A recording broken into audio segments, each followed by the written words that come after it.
सोरियासिसमा सबभन्दा कमनली आउने भनेको चिलाउने र यो जाडो महिनामा अलिअलि घाउहरू बढ्ने हुन्छ। अब यो सोरियासिसको लागि हामीले जुन मलमहरू दिएको हुन्छ, डक्टरले दिएको खाने औषधिहरू हुन्छ, त्यसको अब यो विन्टर आउनुभन्दा केही महिना अगाडि अथवा केही समय अगाडि चाहिँ तपाईँले डक्टरलाई भेट्दा चाहिँ राम्रो।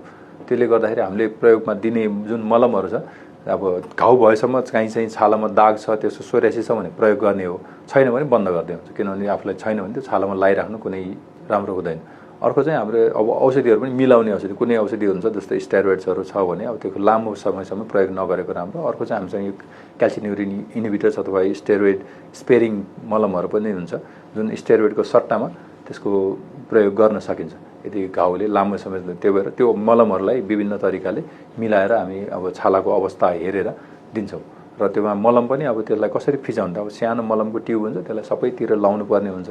त्यसलाई लाउँदै बरु मलमलाई थोरै, त्यो मलमलाई फिजाउनलाई मोइस्चराइजर अथवा कुनै क्यालामाइन लोसनसँग तपाईँले हल्का मिक्स गरेर शरीरभरि फिजाउन सक्नुभयो भने त्यो पनि सजिलो र राम्रो हुन्छ।